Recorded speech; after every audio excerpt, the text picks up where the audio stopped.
ধোঁকাবাজ এই দুনিয়া, কেউ থামবে না, শুধু তোমারে কবরে পাঠাই দেবে। ধোঁকাবাজ এই দুনিয়া প্রতারক, এই দুনিয়া কেউ থামে না। সামনের সিএনজি অ্যাক্সিডেন্ট করলো, পিছনের সিএনজি থামে না, ছাড়ি দিয়ে যায় না। সামনের গাড়ি অ্যাক্সিডেন্ট করলে পিছনের গাড়ি থামে না, ছাড়ি দিয়ে যায় না। স্বার্থপর এই দুনিয়া কেউ থামে না। হ্যাঁ, বাফরে দাফন কইরা এই সন্তান, এই বউ বাচ্চারাই আবার এসার পরে ওই দিনকেই ভাত খায়, খায় না? পেট বইরা খায়। লগের ঘরের থেকে আর আইন্দা আনছে, এরা ঠিকই পেট ভরে খায়। তোরা না কাঁদলো বিকালে, ওরা না দুপুরে কাঁদলো, কোন ভাত খায়? স্বার্থপর, কেউ থামে না দুনিয়া। আলো বাতাস সব চলে, তুমি বন্ধু থাকবে না। আল্লাহকুমুত তাকাসুর হাত্তা যুরতুমুল মাকাবির। আল্লাহ বলছে, বান্দা আখিরাত ভুলে গেলা, দুনিয়ায় ডুবে গেলা, তবে মনে রেখো হাত্তা যুরতুমুল মাকাবির, এরই মাঝে কিন্তু একদিন কবরস্থানেই পৌঁছে যাবে। হ্যাঁ, কই পৌঁছে যাইবা? তোমরা কবরস্থান দেখো নাই ভাইয়া?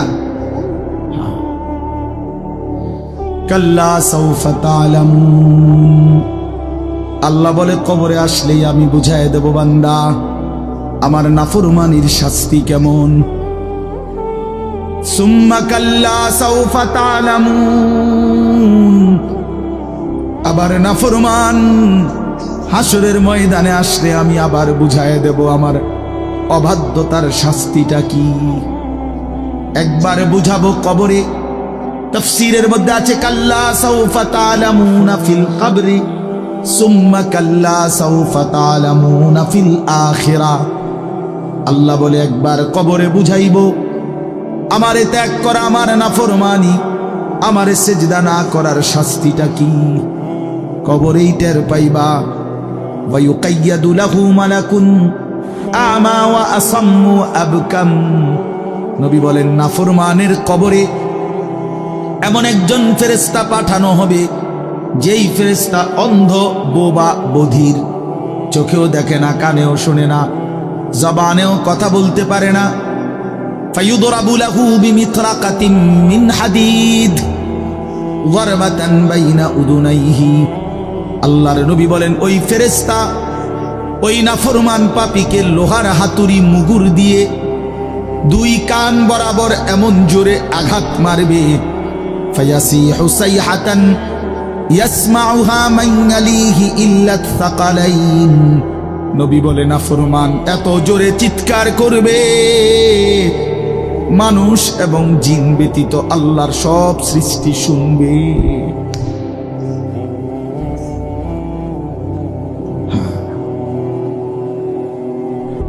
বহু কবরস্থানে এমনও হয়, গরু ছাগল রশি ছিঁড়ে লাইতেছে, জানেন এটা? ওরা শুনে কবরের আযাবের আওয়াজ, এজন্য রশি ছিঁড়া ফেলতেছে। প্রিয় বন্ধু, কষ্ট পাইবা, এই অনিবার্য বাস্তবতা কবর ইমানদার হিসাবে অস্বীকার করার কোনো জো নাই। পাশ কাটাইবার কোনো সুযোগ নেই। এই দল কিংবা এই দল, আমি কিংবা তুমি, কেহই অনিবার্য এই সত্য, চিরন্তন এই বাস্তবতা, নিদারুণ এই সত্য, কবর, আখিরাত, মৃত্যু, এটাকে পাশ কাটাবার সুযোগ নাই, নাই। অতএব আমি অনেক নওজোয়ান, তোমরা মাশাআল্লাহ এই ভালোবাসা কি দিয়া মূল্যায়ন করে, এই মহব্বত আল্লাহর জন্য। তাইলে যেহেতু তোমরা পছন্দ করে ভালোবেসে আল্লাহর জন্যই আসছো, আল্লাহর কথা শুনবার জন্যই আসছো, আমি অনুরোধ করি তোমরা আরেকটু আগাও। যেহেতু আল্লাহকেই ভালোবাসো, আল্লাহর কথাই শুনতে চাইছো, আল্লাহর জন্যই বসছো ভাইয়া, দাঁড়াইছো, তো আর একটু হিম্মত করে সেজদা দিয়া দাও, মালিকের সেজদা দাও, ঠকবা না। আল্লাহরে সেজদা দিয়ে কেউ ঠকে না। আমি নিজে দেখছি, এই সব সময় কতবার দেখছি। মদিনার ব্যবসায়ী আপনার, আমি দেখছি একদিন এই আতর সহ কিতা কিতা কিনছে বেটা, তো দাম নিয়া মাইপা টাইপা দেওয়া ঠিক করার পরে দাম নিয়ে তর্ক, সাথে সাথেই এই লোক ক্রেতা ওই দোকানদারকে একটা শব্দ শুধু বলছে, মানে দাম নিয়ে যখন ফেস লাগছে, ওই বেটাও আরবি, এ বেটাও আরবি, তো এ বেটায় আরবি, এই বেটা হরে কইতেছে সাল্লি আলান নবী, নবীজির উপরে দুরূদ পড়ো। এ একার মনে যেন আগুনের মধ্যে পানি দিয়ে, একে ঠান্ডা, একদম ঠান্ডা। হে সাথে সাথে বলছে আল্লাহুম্মা সাল্লি আলা মুহাম্মদ। এরপর আর কোনো কথা নাই যে ঠিক আছে, এ হের বলতেছে তুই যা বলছো তাই, খালাস, মাফি মুশকিল, কোনো সমস্যা। হ্যাঁ, আল্লাহ তাআলার হুকুম তারা এভাবে মানছে। ওয়াইলুল লিল মুতাফফিফিন, আল্লাহ বলছে যারা ওজনে কম দেয় তাদের জন্য জাহান্নাম, জাহান্নাম। কোরআনুল কারীমে আল্লাহ বলছেন ওয়া আকিমুল ওয়াজনা বিল কিসত ওয়ালা তুখসিরুল মিজান, তোমরা ওজনে পূর্ণ করো সততার সাথে, ন্যায় পরায়ণতার সাথে। ওয়ালা তুখসিরুল মিজান, ওজনে কমাই দিও না। এটা আল্লাহ পাকের আদেশ, সূরা আর রহমানে আছে, ঠিক না? শুরুতে আল্লাহ বলছে কোরআনে ওয়া আউফুল কাইলা, কায়েল ওজন পূর্ণ করো, ওজন পূর্ণ করো, ঠকাইও না কাউ। এটা বান্দার হক। কার হক? একটি জাতি ছিল হযরত শুআয়ব আলাইহিস সালামের জাতি, আল্লাহ তাআলা ওই জাতিকে ধ্বংস করে দিয়েছিলেন আযাব দিয়ে।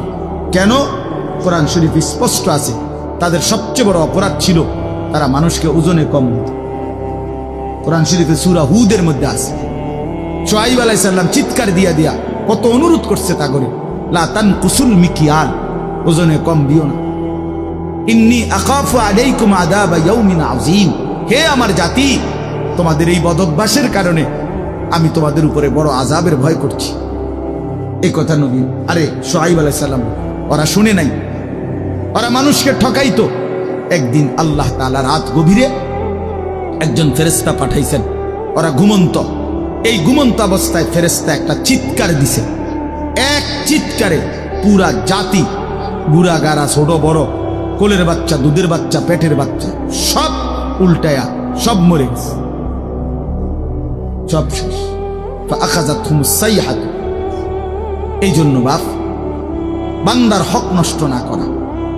আল্লাহ তাআলা বলেছেন ওজনে কম দিও না, মানে প্রাপককে প্রাপ্য কম দিও না। এটা বান্দার হক, বান্দার হক সাংঘাতিক, বান্দার হক সাংঘাতিক। আল্লাহ বলেন, এটা বুঝাইয়া দিছে, আল্লাহ আরো ব্যাখ্যা করে দিছে, কয় যে বান্দা আমি বুঝাইয়া কই কেমন জিনিসকে বলে তাতফিফ, ঠকানো, কেমন আচরণটা কিরকম, আল্লাহ ব্যাখ্যা দিছে। আল্লাযীনা ইযা তালু আলান নাসি ইস্তাউফুন, আল্লাহ বলে তারা হলো এমন যারা নিজের জন্য যখন নেয় তখন পূর্ণ নেয়। ওয়া ইযা কালুহুম আও ওয়াজানুহুম ইউখসিরুন, কিন্তু যখন অন্যের জন্য দেয় ওজন করে, ইউখসিরুন, তখন খাসারা কমায় দেয়। তখন কি করে দেয়? নিজে নিলে 4টায় একালি, আর অন্যরে দিতে লাগলে 3টায়ও একালি হয়ে যায়। বুঝেন নাই কথা? নিজে নিবার সময় 1000 গ্রাম পূর্ণ 1 কেজি, আরেকজনরে দিতে লাগলে 900 গ্রামও 1 কেজি। এমন বাটফার নাই? কথা বলেন না কেন? মানে নিজের বেলায় পূর্ণ নেয়, অন্যের বেলায় কমায় দেয়। আল্লাহ বলেন এই লোক মুতাফফিফ, তার জন্য জাহান্নাম, তার জন্য জাহান্নাম। এই জন্য বান্দার হক, এখানে মূল বক্তব্য এটা, তাফসিরে আছে, বান্দার হকে ঘাটতি না করা, বান্দার হক দিয়ে দেন। ওয়া আতি যাল কুরবা হাক্কাহু, আল্লাহ বলছে বান্দা তোমার স্বজনের হক দিয়ে দাও। আপন বোনের হক বান্দার হক, আপন ফুফুর হক বান্দার হক, আপন ভাইয়ের হক বান্দার হক, আপন স্ত্রীর মোহরের টাকা বান্দার হক, আপন সন্তানের হক, ছেলে মেয়ের হক, ভাইয়ের হক, হ্যাঁ বান্দার হক। কেন দিলেন? কেন আটকাই দিলেন? আটকাই দিলেন? আপন বোনের সম্পদ আটকাইলেন কেন? আপন ফুফুর সম্পদ রেখে দিলেন কেন? বাপ মরে গেছে আজকে 12 বছর, ওই সম্পদ দেন না কেন? আইলেই বে বে করে পিশাচের মতো, ছোট লোকের মতো, কম জাতের মতো বোনের ফিরায় দেয়। নিবাগা আর আইতা না, বোন বাগিনা লই আর আইতা না, নিবাগা একবারে। হ্যাঁ, ভাই বোনের পরিচয় আর রাখতে না। বাটফার সিটার বেটা, তুই বেটা ভাই বোনের পরিচয় রাখতো না কি আবার? রাখবে না কি আবার? মানে এই নাফরমান জালেম, এত বড় জালেম, এ বুঝাইতে চায় কি জানেন? এই জালেমে বলতে চায় গ্রামের 14 গোষ্ঠী সব মানুষ খাইতে হইলে আমার ঘরে এমনি খাইতে পারবে, কিন্তু আপন বোন বাগিনা যদি দুগা ভাত খাইতে হয় জমি দিয়ে খাইতে হবে। তুমি বেটা নিকৃষ্ট জালেম বেটা। সাধুয়ান এমনি গপ মারে লম্বা লম্বা, বুদ্ধি দেয়, একেবারে আমেরিকারে বুদ্ধি দেয়। এনতে বই বুদ্ধি মাশাআল্লাহ, বাপ রে বাপ, বুদ্ধি দেয় হবে এমনি বিড়ি গায় আর বুদ্ধি দেয়। তার আপন জনের হক নষ্ট করে, স্ত্রীর মোহর দেয় না। স্ত্রীর নিবাগা, তুমি আমারে চাও না, টেহারে চাও, তোমার মাতা চায়। শরম নাই বেটা, বেশরম কোথাকার কথা হইল কোনো বেটা? আপন স্ত্রীর হক দিয়ে দিবেন, আপন বোনের হক, আপন ভাইয়ের হক। আহা কি দরকার 5 শতক জায়গা, 2 শতক 10 শতক জায়গা, এই এতটি দলিলের সিটারি কইরা মিথ্যা বইল্লা 2 নম্বরই 6 নম্বরই বিএসএর সিএস আর এস এর এটারে হিডা এমনে এমনে এত 9-6 কইরা 10 বছর 5 বছর 3 বছর মামলা কইরা 30 বছর মামলা কইরা। হায় মুসলমান, 10 শতক জায়গা নিলেন, শেষ পর্যন্ত কবরে। আপনিও নিতেন না এই জমিটা, যে এই ফুতের লেগে রাইখা গেলেন, ওও তো নিত না, কেউ তো নিত না, এটা এখানেই পড়ে যাবে। আপনিও খালি হাতে কবরে যাবেন, ছেলেও খালি হাতে কবরে যাবে। তা হাসরের ময়দানে তো আটকায় যাবে, হাসরের ময়দানে তো বাবা আটকায় যাবে। এই জন্য আপন জনের হক বান্দার হক, বান্দার হক কিনা বলেন? সাবধান সাবধান, দিয়ে দেন, দিয়ে দেন। মিশা কথার কি দরকার? এক বিগত রাস্তা, এই কদ্দুর জায়গা দিয়ে দিলে আপন ভাইয়ের ঘরে বাড়ির মধ্যে ঢুকতে সহজ না? দিত না, ডাকাইতে দিত না। আজ 30 বছর ধরে বাতিজা অনুরোধ করছে, চাচা দেন না, এই কদ্দুর জায়গা, এই গাছটা কাটতে দেন, বাড়িটা তো আমি ঢুকতে আরমু না। দিতাম না, কইছি না তোরে? দরকার হলে আরেক জায়গা দিয়ে টেয়া দিয়াম, তোরে দিতাম। আশ্চর্য, এর কি অর্থ আছে ভাইয়া? দুনিয়া একটু ছেড়ে দিলে কি হয়? দুনিয়াতে এমনিই ছেড়ে দিতে হবে, ঠিক কি না বলেন? আল্লাহ আমাদের সবাইকে তৌফিক দান করে। এই জন্য বললাম বান্দার হক স্পর্শকাতর, সাংঘাতিক। লা ইয়াদখুলুল জান্নাতা জাসাদুন গুযিয়া বিল হারাম, যেই দেহ হারাম দিয়ে হয়, আল্লাহর কসম নবী বলছে সেটা জান্নাতে ঢুকবে না। আল্লাহ আমাদেরকে হারাম থেকে, হারাম উপার্জন থেকে, অন্যের সম্পদ দখল করা, লুকিয়ে রাখা, অন্যের সম্পদ লুণ্ঠন করা থেকে, এত বড় নিকৃষ্ট পাপ থেকে হেফাজত করে। এর আরেকটা অর্থ তাফসীরের মধ্যে লিখছে, আল্লাহর হকের মধ্যে কমতি করা, এইটাও তাতফিফ, তার জন্য জাহান্নাম। অর্থাৎ নামাজ, রোজা, হজ, যাকাত, জিকির, তিলাওয়াত, এটা আপনার কাছে যেটুকু প্রাপ্য আপনি তার চাইতে কম করলেন, এটাও তাতফিফ, এই ব্যক্তির জন্য জাহান্নাম। নামাজ ফরজ করল 5 ওয়াক্ত, আপনি হুদা ফরেন শুক্রবার, দেখি বাটফার, এটা কি কথা বলেন? এটা কি? এটা এটা ধোকাবাজি না? আপনার উপরে শুধু শুক্রবারের নামাজ ফরজ, তা তাইলে তা বাকি নামাজ পড়েন না কেন? নামাজ ফরজ করলো যেভাবে নবী, সাহাবী, তাবেঈ, আউলিয়া, বুজুর্গ, উলামা, আইম্মা ওনারা পড়ে যেভাবে, আপনি যদি রুকু দিয়া মাথা একটু না উড়াইতে আরেকটা দিয়ালাম, এটা কি? সেজদা একটু দিয়া মাথা একটু উঠাইয়া আরেকটা মারে, এটা কি সেজদা? এ তো চোর। আল্লাহর নবী বলছে রুকু সেজদার চোর সবচেয়ে বড় চোর। এই জন্য এগুলো আল্লাহর হকের মধ্যে কি কমতি, ঘাটতি, এটা করা যাবে। যার উপরে জাকাত ফরজ জাকাত দিব, যার উপরে হজ ফরজ হজ ফরজ। আবার আরে কইলে হুজুর কন তো বালা, বুঝি তো গেলে তো বালা ছিল, কিন্তু ছোট ফুটগা তো বিদেশ যাওই না, তো যাইতে পারছে না। 3 নম্বর মাইয়া তো বিহার লেগে ঘুরতে আসে, আল্লাহ আল্লাহ করে যদি বিহান দিয়ে লাইতারি, এরপরে যদি জিফুতে তারা যদি বিদেশ গিয়া তারা যদি ফাড়ায় হজে, তাইলে গেলাম। বাহ, আরে বাপ রে, আলাপ আলাপ। আল্লাহ নবী সাল্লাল্লাহু আলাইহি সাল্লাম বলছেন, যার উপরে হজ ফরজ অথচ হজ না করে মরে গেল, নবী বলেন হয় সে ইহুদি মরল নয় খ্রিস্টান মরল। আল্লাহ মাফ। শেষ কথা হলো, আল্লাহ বলেন নবীজিকে উল্লেখ করে, বন্ধু এই যে বান্দার হক নষ্ট করে, আল্লাহর হক নষ্ট করে, এগোর একটু জিগান না।